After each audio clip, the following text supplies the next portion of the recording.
Jadi sebentar, kok sepi ya? Oh, mungkin ibu absen dulu kali ya. Karena kita pelajaran kedua, kayaknya ibu lihat ini banyak yang keluar. Jumlah kita ada 30 orang. Oh, emang lagi permisi ya? Ya udah deh. Kita tunggu 5 menit ya. Kalau memang nggak masuk nanti alfa ibu kasih alfa ya. Oke, karena memang ada yang lagi izin keluar. Jadi sebenarnya kita hari ini mau belajar. Sebentar.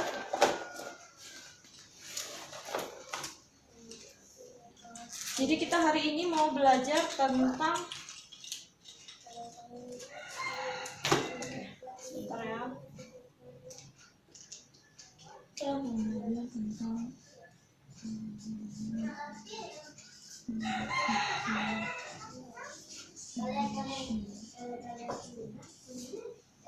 hari ini tanggal 23 bulan 2021 hari Rabu. Oke. Untuk aritmatika sosial itu sebenarnya pelajarannya sederhana. Jadi ibu mau ajarin kalian gimana sih untuk belajar aritmatika sosial ini dengan cara yang asik dan juga kalian gak bosan, karena emang ibu lihat ini kalian habis olahraga ya. Jadi kita mau belajar tentang aritmatika sosial yang memang pelajarannya itu mudah dan menyenangkan. Jadi untuk aritmatika sosial ini kita akan belajar berbagai contoh ya. Berbagai misalnya di situ nanti ada yang namanya untung, terus ada yang namanya rugi, terus ada namanya harga beli, ada harga jual, dan juga tentang ada bruto, neto, tara, dan sebagainya. Untuk bruto, neto, tara sendiri itu nanti kita akan jelaskan. Kita akan jelasin dulu tentang untung, rugi, beli, dan harga jual. Nah, tapi sebelum itu karena memang konsep belajarnya nanti kita bakal bermain. Nanti ibu jelaskan sedikit tentang mode pembelajarannya ya. Nanti kita ada 30 siswa. Ya, dari 30 siswa ini akan ibu bagi menjadi 5 kelompok. Nah, dari 5 kelompok ini akan ibu bagi, berarti masing-masing satu kelompok itu ada 6 orang ya. Nah, dari 6 orang ini akan menjelaskan, ibu kasih masalah dari dari untung, rugi ini itu akan menjadi bahasan kalian di dalam kelompok.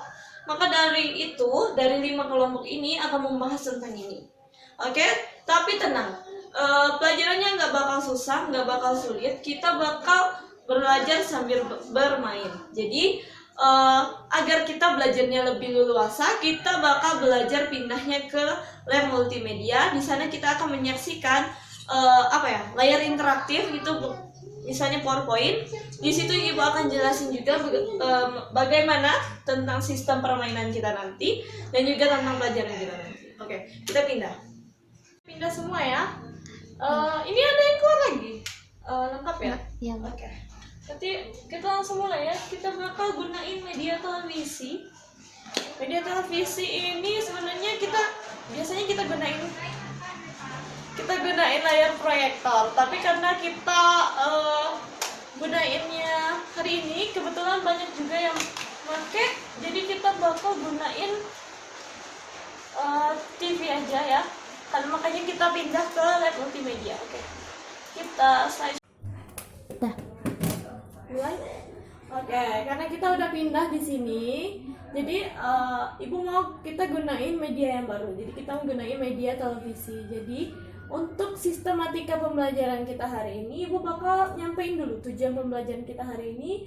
Yang pertama yaitu ibu ingin kalian menunjukkan rasa ingin tahu selama pembelajarannya. Jadi ibu mau kalian rajin bertanya. Yang kedua, bertanggung jawab terhadap kelompok.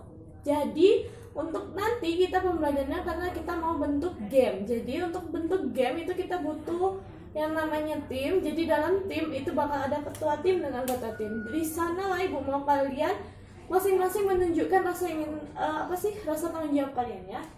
Yang ketiga ada menunjukkan berpikir kritis dan kreatif. Itu Artinya nanti di dalam kelompok ibu akan berikan masalah. Jadi dalam masalah itu berpikir kreatif dan berpikir kreatif dan berpikir kritis itu nanti kalian untuk memecahkan masalah yang saya berikan mengenai materi kita nanti, ibu mau kalian menunjukkannya. Bu, mungkin menurut saya gini-gini bu, mungkin menurut kami ini bu, kayak gitu ya. Jadi selanjutnya nanti jika diberikan cerita singkat tentang transaksi jual beli di kehidupan sehari-hari, kalian bisa menemukan rumus umumnya sendiri. Jadi ibu hanya memberikan masalah dan kalianlah yang menemukan rumusnya. Tentang bu, berarti kalau rumus jual beli gini bu, berarti kalau rumus untung gini, rumus rugi gini, kayak gitu ya. Oke.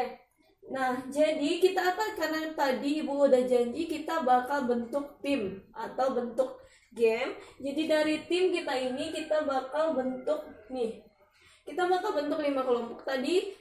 Karena masuk semua ya, udah masuk ya yang izin tadi, dan juga di sini ada 5 kelompok. Jadi masing-masing kelompok tadi ibu minta udah terdiri dari 6 orang. Oke. Untuk kelompok itu ibu akan bagikan sesuai absen. Jadi untuk kelompok 1 itu absen 1 sampai 6 dan seterusnya ya. Jadi untuk menurut absen. Oke. Untuk absennya itu pakai yang absen matematika, jangan absen kelas ya, karena beda ya. Karena untuk absen matematika yang kita udah susun itu udah ibu susun berdasarkan kriteria-kriteria yang telah ibu sesuaikan. Jadi jangan takut nggak adil, oke?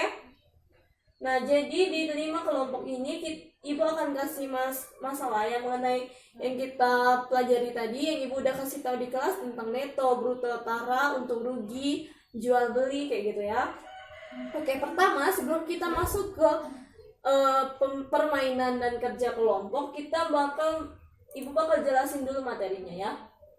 Oke, di sini kita belajar yang namanya aritmatika sosial. Oke. Jadi di aritmatika sosial, teman-teman, anak-anak akan belajar mengenai adanya namanya harga jual dan harga beli. Kenapa bu? Untuk judulnya itu untung dan rugi, sedangkan si materinya adalah harga jual dan harga beli ya. Karena memang harga jual dan harga beli itu mempengaruhi untung, rugi, kayak gitu ya, diskon dan sebagainya. Oke, untuk harga jual adalah harga yang diberikan pedagang kepada si pembeli, sedangkan harga beli adalah harga dari pabrik atau tempat perdagangan barang. Harga beli itu biasanya kita sebut dengan modal. Jadi untung dan rugi itu kaitannya apa sih bu dengan harga jual dan harga beli? Nah, jika harga jual lebih besar dari harga beli, maka didapatkan keuntungan atau laba. Jadi ketika si harga jual itu lebih besar dari harga beli, maksudnya ibu jualan spidol misalnya, ibu punya 2 spidol, ibu beli dengan harga 4.000. Ketika ibu jual dengan Siska misalnya, ibu jual dengan harga 5.000, maka yang ibu dapatkan adalah 1.000 ya. Ibu dapatkan 5.000, ketika ibu beli 4.000, ibu jual dengan Siska 5.000, berarti untung ibu adalah 1.000. Oke, dari harga jual kemudian untung kita namanya ada rugi. Nah, harga rugi di sini disebutkan harga penjualan kurang dari harga beli. Jadi di sini ketika ibu beli tadi 4.000, terus Siska bu, saya nggak punya spidol, saya beli spidol ibu boleh? Ibu beli berapa? Ibu beli 4.000 Siska bu, tapi saya cuma punya 3.000. Ya rugi dong ibu, tapi nggak apa-apa lah karena untuk murid ibu ya, jadi nggak apa-apa ibu rugi, oke? Kemudian di sini adanya besarnya keuntungan. Jadi untuk menghitung keuntungan itu adanya harga jual dikurang harga beli. Jadi berapa ibu beli tadi, kemudian berapa ibu jual tadi, nanti harga jual itu akan dikurangi dengan harga beli, itulah harga keuntungan. Oke, next. Kita bakal ada contoh soal di sini. Ibu mau kalian telaah dulu ya mengenai contoh soal di sini. Seorang pedagang kambing membeli seekor kambing dengan harga 1.200.000.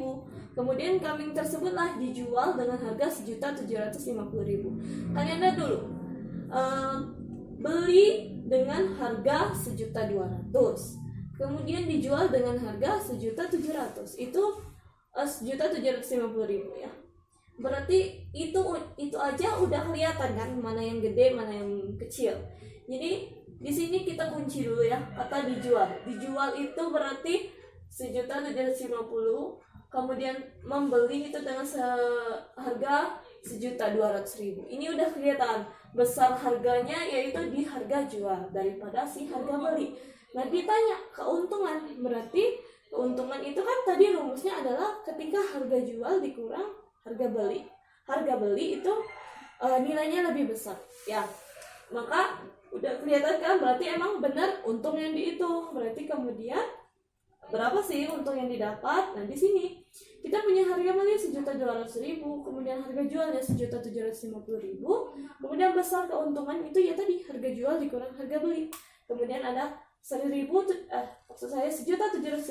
dikurang 1.200.000, maka keuntungan yang diperoleh pedagang tersebut adalah 550.000. Paham ya sampai sini? Paham, Bu. Kemudian kita belajar tentang persentase untung dan rugi. Persentase adalah gimana kita menghitung persentasenya atau dikali dengan 100 per 100. Oke. Dari persentase keuntungan itu ada yang namanya rumusnya untung per harga pembelian dikali 100%. Ketika kita memiliki untung dari harga jual dan harga beli tadi, maka kita bagikan dengan harga berapa kita beli tadi, kemudian kita kalikan dengan 100%. Nah di sini misalnya seorang pedagang itu di pasar membeli sekeranjang berisi 200 buah seharga 100.000. Jika tiap jeruk dijual dengan harga 750, berarti berapa persen keuntungannya?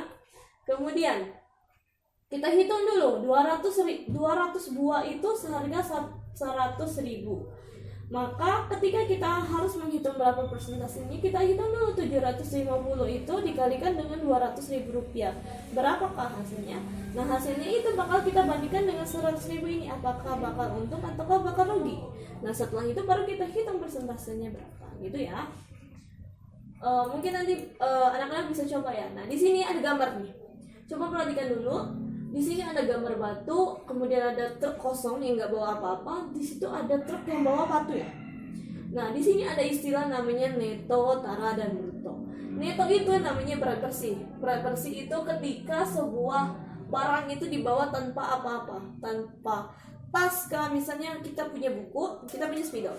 Ibu bawa spidol ini hanya spidol bentuknya ya, nggak pakai misalnya nggak pakai wadah pensil, nggak pakai penggaris lagi. Jadi itu udah hitungannya udah cuman berat spidolnya dong. Nah berapa sih berat spidol ini, maka hitungannya berapa sih neto spidol ini, kayak gitu ya. Kemudian ada kamion, tara. Jadi tara itu berat kotor. Jadi si berat kotor itu berat wadah. Berat wadahnya maksudnya tara ini bukan berat kotor, si wadahnya, si casingnya ya.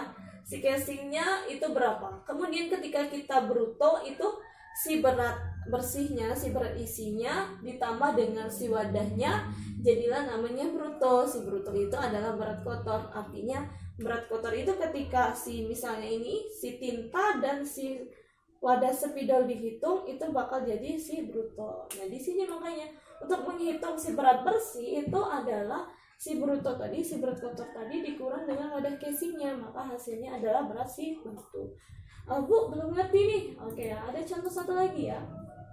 Nah di sini Bu punya pizza.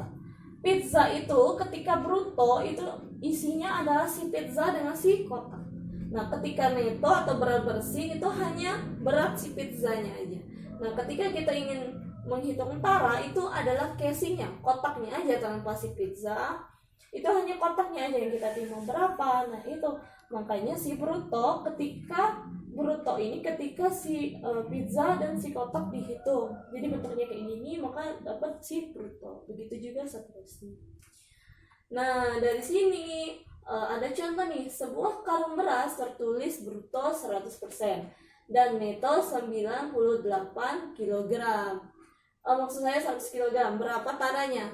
Tadi untuk menghitung si neto kita harus mengurangi si bruto dengan si tara. Jadi ketika kita ingin menghitung si tara, berarti kita menghitung si bruto dengan si neto. Oke? Jadi untuk bruto kita tahu itu beratnya 100 kilo, kemudian si neto itu 98.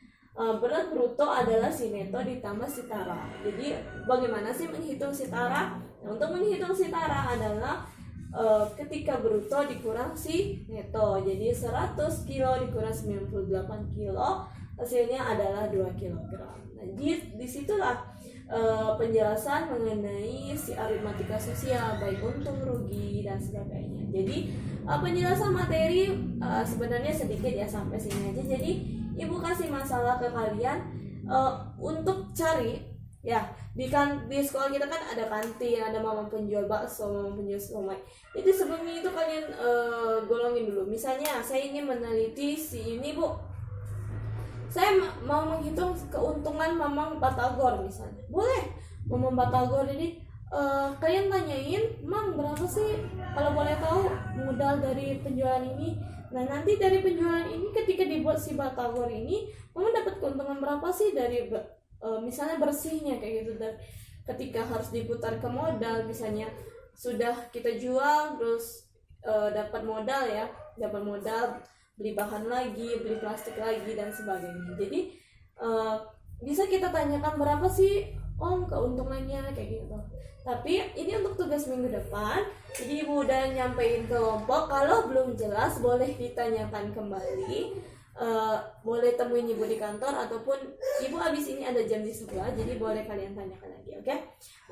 Untuk hari ini mungkin itu dulu penjelasan dari ibu. Lebih dan kurang ibu mohon maaf. Untuk teman-teman dan anak-anak yang memang belum mengerti, itu boleh tanya ke temannya yang sudah mengerti, ataupun memang bu belum mengerti sama sekali, boleh temuin ibu di kantor. Oke? Baiklah, mungkin itulah ya, karena jamu juga udah habis, jadi ibu tutup. Assalamualaikum warahmatullahi wabarakatuh. Boleh anak-anak kembali ke kelas.